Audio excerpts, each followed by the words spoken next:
The room fell silent so quickly that even the musician stopped playing. "You're laughing at her again," someone murmured, though no one was quite sure who had spoken. It didn't matter. The words hung in the perfumed air of the ballroom like smoke that refused to clear. Vanessa Sinclair lifted her champagne glass with an elegant smile and looked Olivia Bennet up and down as though she were inspecting a piece of damaged furniture that had somehow found its way into an otherwise flawless room. "Honestly," she said, loud enough for every guest to hear, her voice carrying the practiced cruelty of a woman who had never once been told no.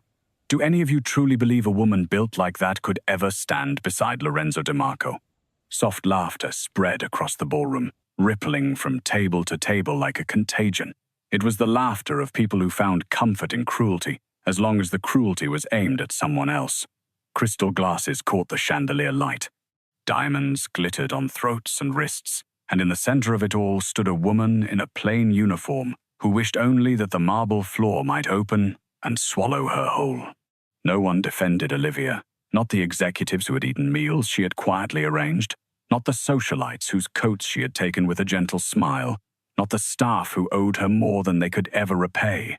She lowered her eyes, folded her trembling hands in front of her, and quietly accepted the humiliation she had endured her entire adult life. She had learned long ago that resistance only invited more laughter.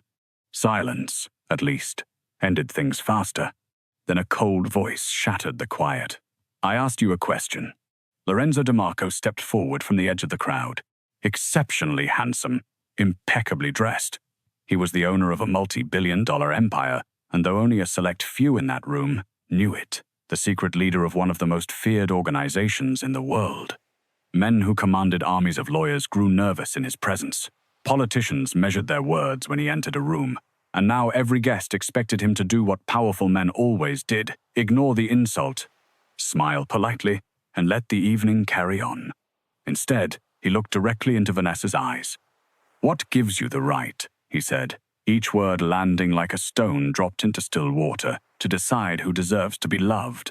The champagne glass in Vanessa's hand trembled, just slightly, and in that moment, though no one yet understood it, the course of several lives had already begun to change. The morning after the charity gala, the DeMarco estate returned to its usual rhythm, as though nothing unusual had happened. The staff polished marble floors until they gleamed like still water.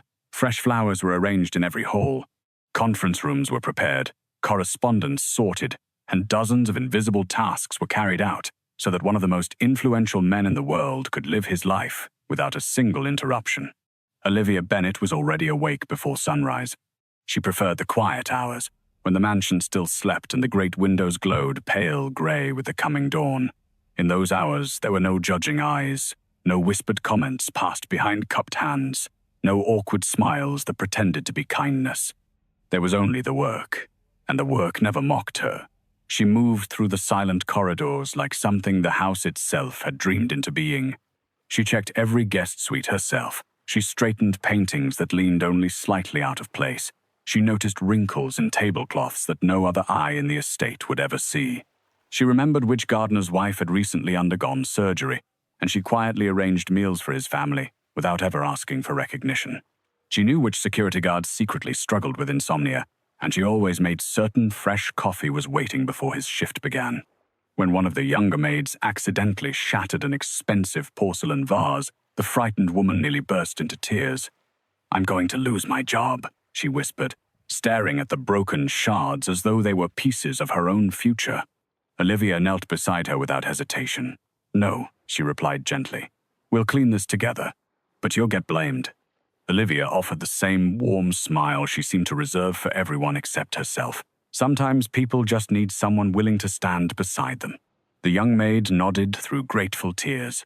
Moments later, Olivia accepted full responsibility before the estate manager without once mentioning the frightened employee who had actually broken the vase.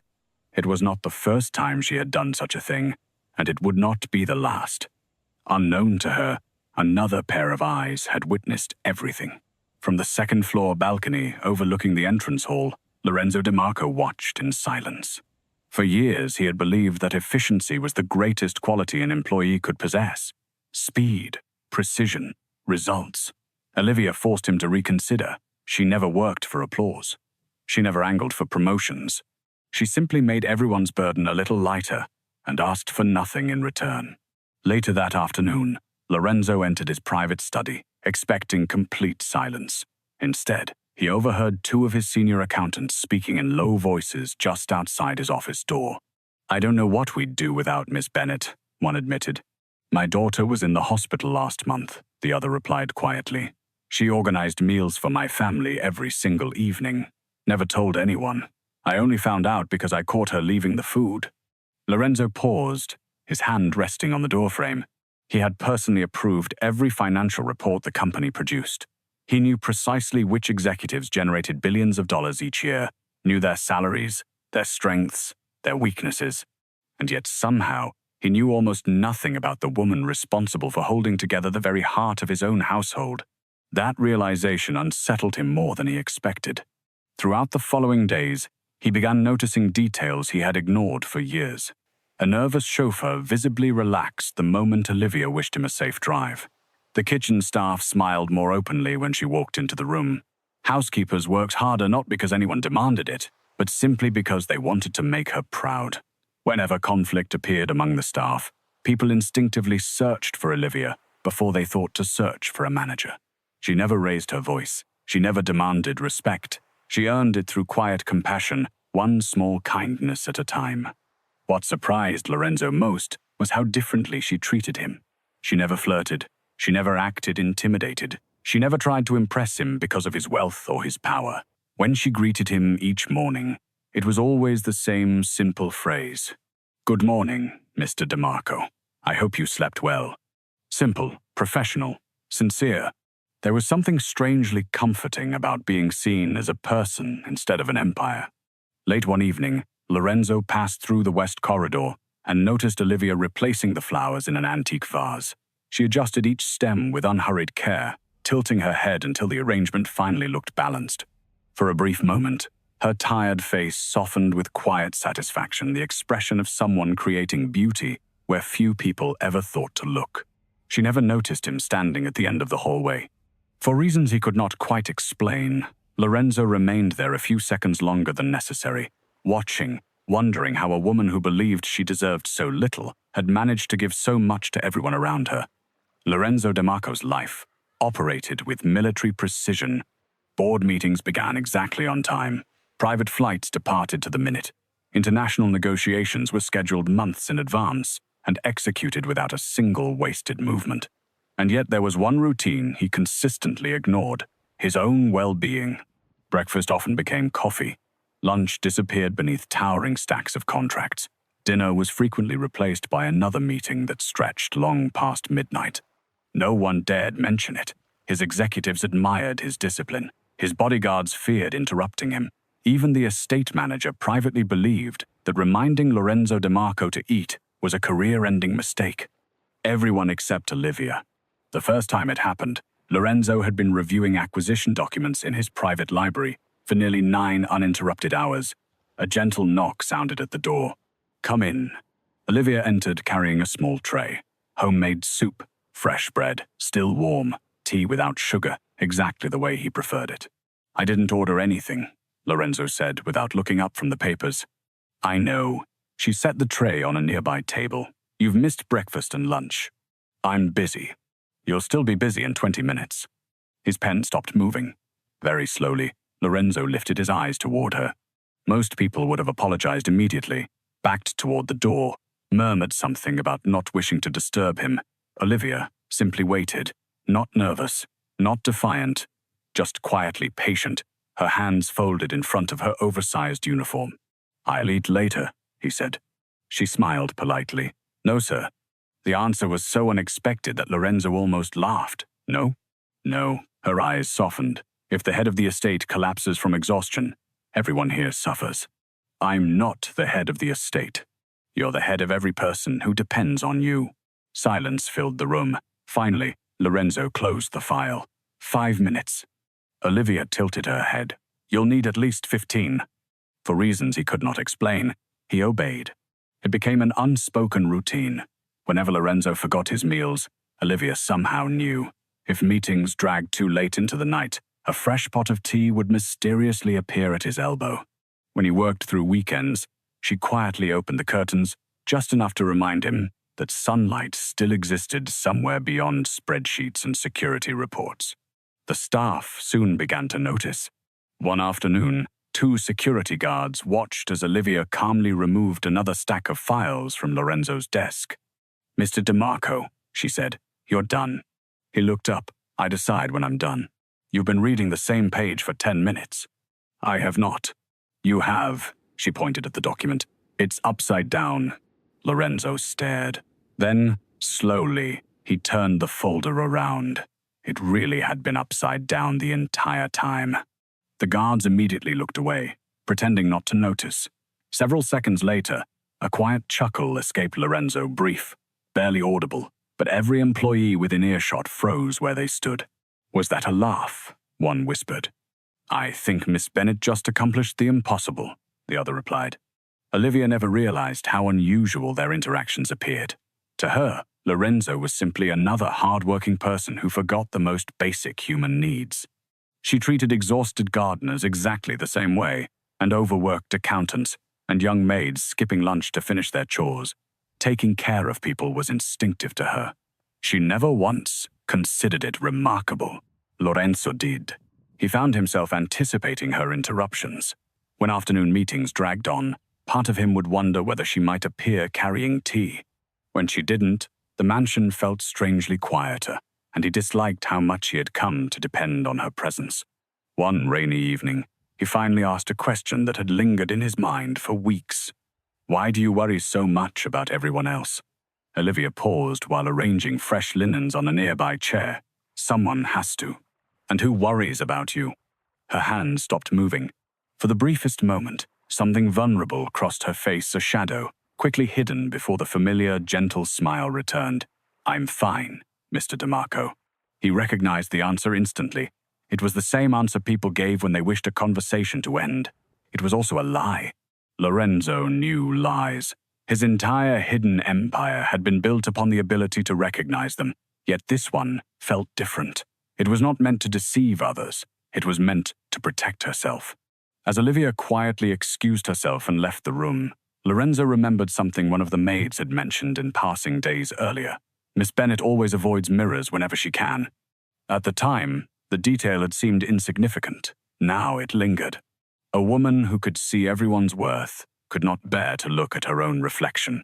For the first time in many years, Lorenzo DeMarco found himself wanting to understand someone's pain not because it affected his business, his reputation, or his empire, but simply because the thought of Olivia carrying that burden alone unsettled him more than he cared to admit.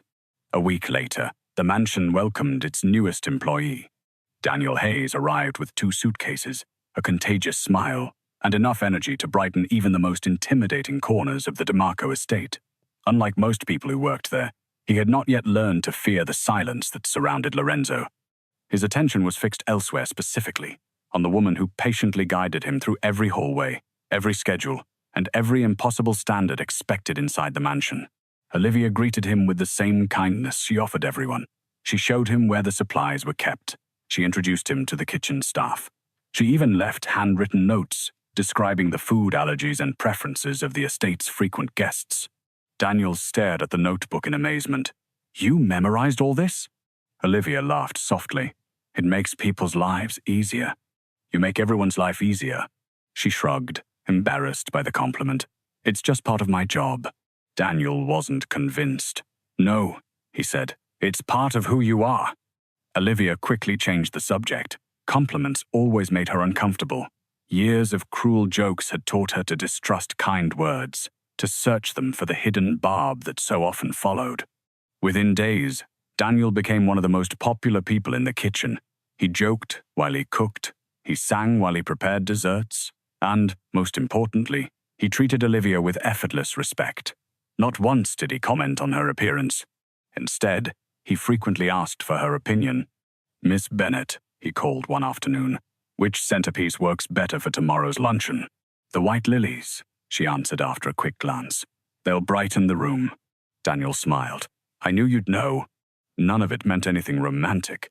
He simply admired her eye for balance and detail, the the way an apprentice admires a master. Unfortunately, someone else was watching. From the dining room entrance, Lorenzo observed Daniel laughing with Olivia as they arranged the floral display.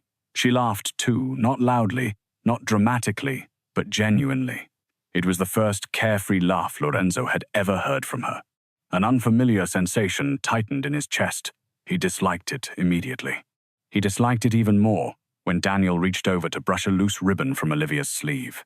The gesture lasted less than a second, yet Lorenzo's expression turned noticeably colder.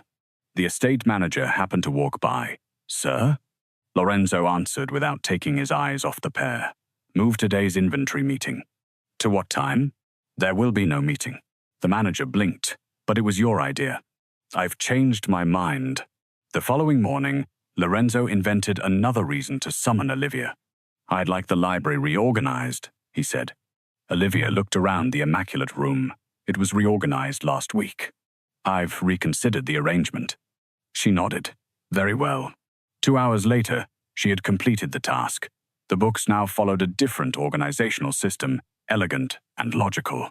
Lorenzo entered, examined the shelves for several seconds, and quietly said, "I preferred the previous arrangement." Olivia stared at him. "So, would you like me to change it back?" "Yes, to the way it already was." "Correct." She studied his perfectly serious expression. For the first time since joining the estate, Olivia couldn't determine whether he was joking. After several awkward seconds, she finally smiled. "Mr. DeMarco." "Yes?" "I think you're creating work for me." "I don't know what you mean." "I think you do." For the briefest moment, the corner of Lorenzo's mouth almost curved upward. Almost. The pattern continued. He requested fresh flowers in offices he never entered. He asked Olivia to inspect guest rooms that had no guests. He insisted she personally approve seating charts for meetings involving only executives who could not have cared less where they sat. The staff began exchanging curious glances. One afternoon, 2 maids whispered while polishing silverware, "Has the boss always needed Miss Bennet this much?" "No, it's becoming daily." I counted 6 excuses yesterday. Across the room, the elderly butler overheard them and smiled to himself. 6, he murmured. I stopped counting after 10. Daniel noticed it as well, though for entirely different reasons. During lunch, he leaned against the kitchen counter. "Does Mr. DeMarco always ask for you?" Olivia sighed. "Lately, yes." "You must be important." She shook her head immediately. "I'm just convenient." Daniel laughed. "I don't think convenient people get requested every hour." Olivia dismissed the idea. She could not imagine someone like Lorenzo DeMarco seeking her company not when women like Vanessa Sinclair existed. Elegant, confident, everything Olivia believed she could never be. That evening, Lorenzo called Olivia to his office once again. She entered carrying her notebook. "You asked to see me." He looked at the papers on his desk, and for perhaps the first time in his life, the feared leader of a criminal empire realized he had absolutely no reason for summoning someone. An uncomfortable silence settled between them. Finally, Olivia asked gently, "What would you like me to do, Mr. DeMarco?" Lorenzo searched for an answer, any answer. His eyes landed on a vase in the corner. The flowers. Olivia looked at them. "They're fresh." "I know. They were replaced this morning." "I know." Another pause. Then Olivia smiled with quiet amusement. "I'll check them anyway." After she left, the elderly butler entered with the evening correspondence. He glanced at the perfectly arranged office, then at Lorenzo, then toward the closed door. "Sir," he said carefully, "may I offer a professional observation?" Lorenzo raised an eyebrow. "You have defeated rival corporations. You have negotiated with world leaders. You have built an empire feared across continents." He paused, just long enough to hide a smile. "But I don't believe you have ever been in love before." For the first time in years, Lorenzo DeMarco had no response. The annual DeMarco Foundation Charity Gala attracted the most influential names in the country: government officials, international investors, celebrities, philanthropists. For one glittering evening, the grand ballroom became a place where fortunes were donated as casually as compliments were exchanged. Olivia had spent 3 exhausting days preparing every detail. She personally supervised the floral arrangements. She inspected every table setting. She adjusted the lighting until the room felt warm rather than merely extravagant. By the time the first guests arrived, she quietly stepped into the background, just as she always did. She had never wanted attention. She only wanted everything to be perfect. Lorenzo noticed her almost immediately, not because she stood out, but because she so deliberately tried not to. While guests competed for his attention, Olivia moved silently through the ballroom, solving problems before anyone else realized they existed. A missing place card, a nervous waitress, an elderly guest who needed a more comfortable chair. She handled each situation with calm efficiency and then vanished into the crowd again. It reminded Lorenzo of something he had recently come to understand. Everyone depended on Olivia. Almost no one truly saw her.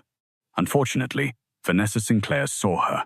Dressed in an elegant designer gown, Vanessa floated through the ballroom with practiced confidence. She greeted politicians by name, laughed effortlessly beside billionaires, and smiled as though she already belonged at Lorenzo's side. Then her eyes landed on Olivia, and a slow, satisfied smile crossed her face. She walked directly toward her. Several nearby guests instinctively turned to watch. "So," Vanessa said sweetly, "I almost didn't recognize you without a cleaning cart." Olivia answered politely, "Good evening, Miss Sinclair." Vanessa circled her with theatrical curiosity. "You know what amazes me?" Olivia remained silent. "You work in one of the most luxurious homes in the world." Vanessa glanced deliberately at Olivia's figure. "Yet somehow you've never learned that uniforms aren't supposed to beg for mercy." A few uncomfortable laughs rippled through the crowd. Olivia's fingers tightened around the clipboard she carried. She said nothing. Vanessa continued, savoring the attention. "I suppose confidence is difficult when every mirror reminds you why fairy tales only happen to beautiful women." This time the laughter was louder. Not everyone laughed. Some looked away in embarrassment. Others remained frozen, unwilling to challenge a wealthy socialite who could destroy a reputation with a single dinner conversation. Olivia forced herself to smile. "I'll excuse myself." She turned before anyone could see the tears gathering in her eyes. No one followed. At least, that was what she believed. She walked through the empty West Garden until the music faded behind her. The cool evening air should have calmed her. Instead, years of carefully buried memories rose all at once. Every cruel nickname. Every school dance she had never been invited to. Every stranger who had assumed that kindness toward her must surely be pity. Every mirror she had hurried past because looking felt unbearable. She finally sat on a stone bench beneath the soft glow of the garden lights. For several long moments, she simply cried, not loudly, not dramatically, but with the quiet tears of someone who had long ago grown used to grieving alone. A familiar voice broke the silence. "May I sit here?" Olivia quickly wiped her face. "You don't have to do this, Mr. DeMarco." Lorenzo sat beside her anyway. Neither of them spoke for nearly a minute. The silence wasn't uncomfortable. It was patient.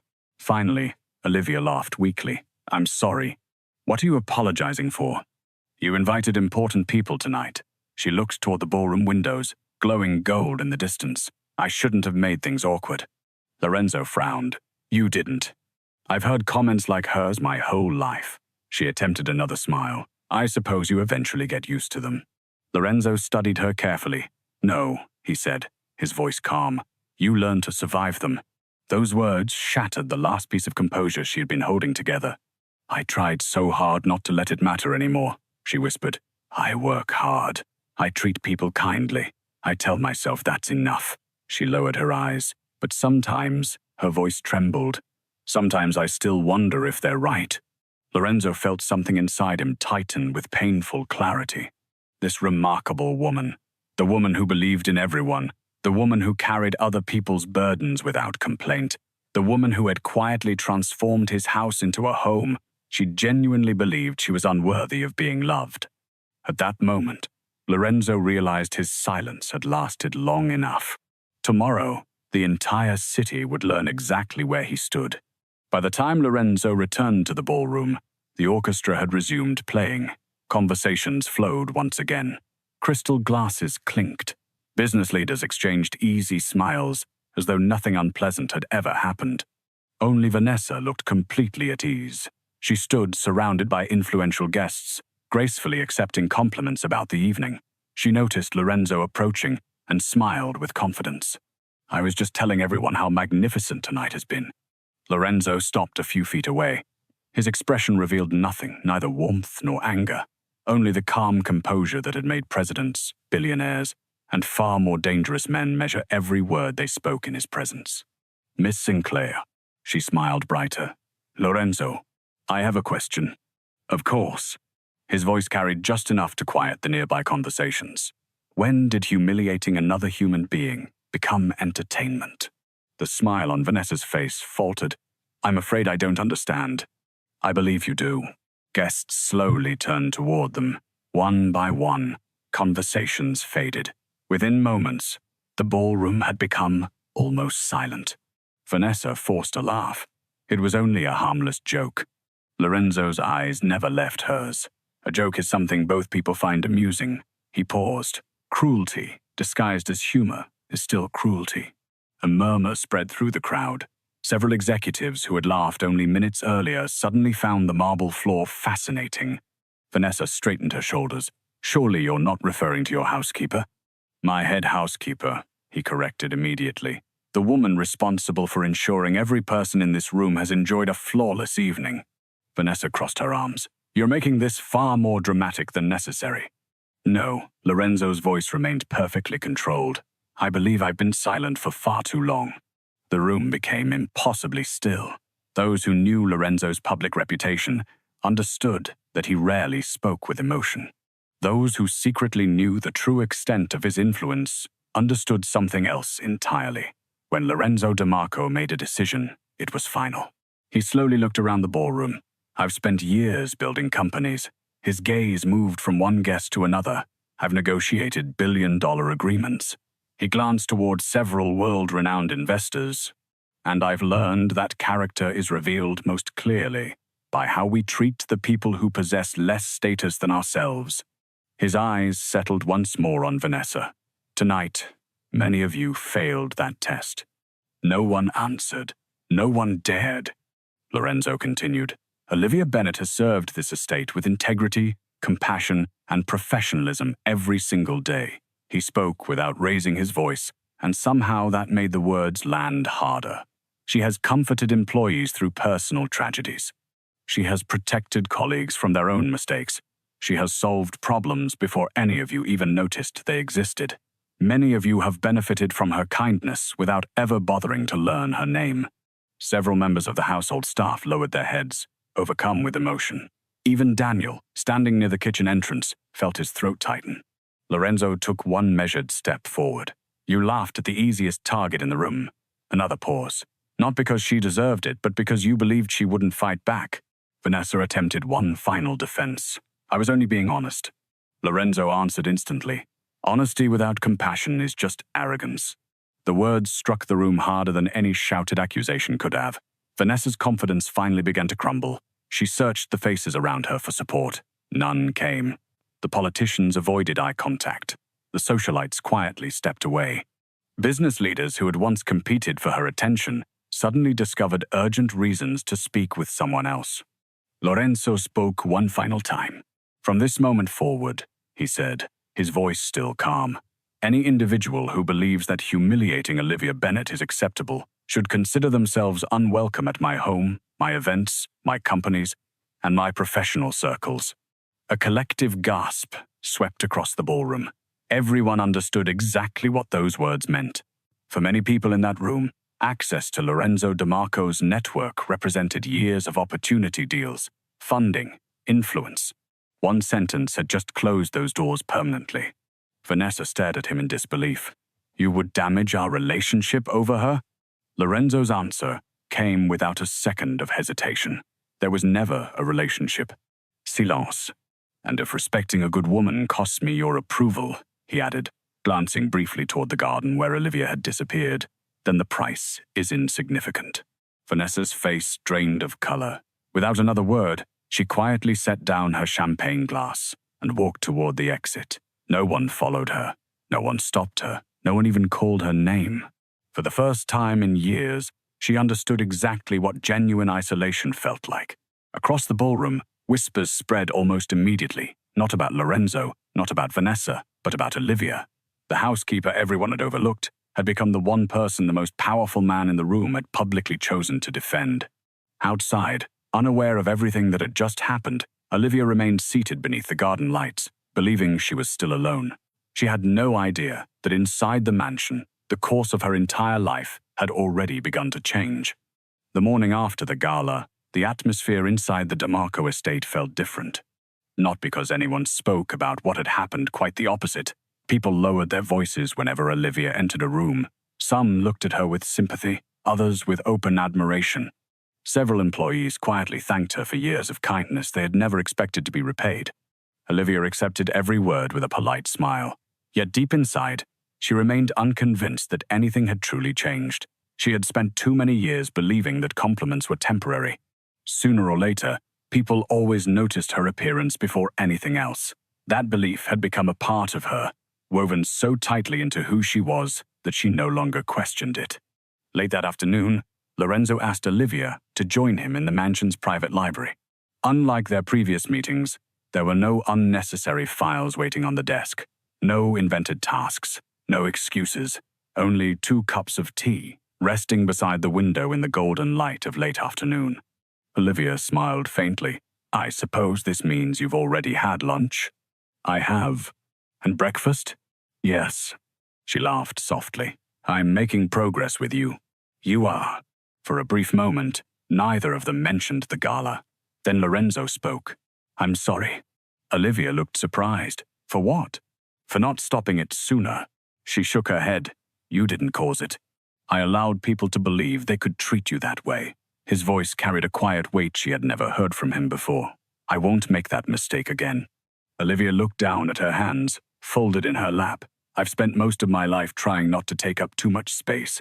You've never been a burden." "I know that's what you believe." She smiled sadly. "But believing something about yourself and hearing someone else say it are 2 very different things." The room fell silent. Finally, Olivia whispered the fear she had carried for decades. "When I was younger," she hesitated, "I imagined that maybe, one day, someone would love me." Her fingers tightened around the teacup. "Then people kept reminding me what I looked like. They laughed. They rejected me before they even knew me. They made me feel grateful whenever someone was merely polite." She inhaled slowly. "So eventually, I just stopped dreaming." Lorenzo listened without interrupting. "I convinced myself that people could appreciate my work," she continued, a faint smile flickering across her face. "They might even trust me, but love someone like me?" She gently shook her head. "I never believed that was possible." Lorenzo answered without hesitation. They were wrong. Olivia met his eyes. "They made you believe your worth could be measured by your reflection," he said, leaning forward slightly. "I measure people differently." "How?" "By the lives they improve." His answer was simple. No performance, no poetry, and yet it reached her more deeply than any elaborate declaration ever could. She felt tears forming again, not from pain this time, but because, for the first time, someone she deeply respected was asking her to reconsider everything she had ever believed about herself. Lorenzo reached into a leather folder beside his chair. "I found something." He slid a worn sketchbook across the table. Olivia's eyes widened. She recognized it instantly. "My sketchbook. You left it in the attic storage room years ago." With trembling hands, she opened it. Inside were carefully drawn hotel lobbies, elegant staircases, reception halls, libraries filled with warm light. Each page revealed a remarkable attention to balance, texture, and atmosphere drawings she had completed long before she came to believe they were meaningless. "I shouldn't have kept those," she said quietly. "Why not?" "They're childish." Lorenzo looked at the pages. "I disagree. I never studied professionally. You have exceptional instinct. I was never talented enough. You stopped before anyone ever gave your talent a chance." She stared at another sketch, a grand entrance hall bathed in soft light. "I wanted to become an interior designer," she said, her voice barely audible. "It felt impossible, so I stopped drawing." Lorenzo stood and walked toward the window. "My newest luxury hotel is still unfinished." Olivia blinked. The design team resigned after disagreements. She looked confused. "I'm sorry to hear that. I'd like you to help redesign the interior." She almost laughed. "Mr. DeMarco, I clean rooms. You understand how people feel inside rooms. That's different. I don't think it is. I do. She immediately shook her head. The architects will laugh. Then they'll answer to me. The investors will question you. I've spent my life making difficult decisions. He turned toward her. This one is easy. Olivia's eyes filled with tears. You hardly know whether I can do it. Lorenzo smiled a small smile, warm and entirely sincere. I know something more important. And what's that? I've watched you transform a house into a home. I've watched frightened employees become confident because of your encouragement. I've watched every detail you touch become more beautiful. He paused. If you can do that with people, I believe you can do it with buildings. For several long moments, Olivia couldn't speak. Years of fear battled against one unexpected feeling. Hope, tiny, fragile, but alive. For the first time since abandoning her dream, someone wasn't offering her sympathy. He wasn't trying to rescue her. He was offering belief in her, long before she was capable of believing in herself. 6 months later, the Grand Aurora Hotel opened its doors. The project had attracted international attention long before the ribbon-cutting ceremony. Luxury travel magazines praised its elegant balance between sophistication and warmth. Architects admired the thoughtful use of natural light. Hospitality experts described every space as welcoming rather than intimidating. Visitors struggled to explain why they immediately felt at home the moment they walked through the doors. Olivia knew the answer. She had designed every room the same way she had once cared for every person inside the DeMarco estate. She had begun with one simple question. How should someone feel when they walk through this door?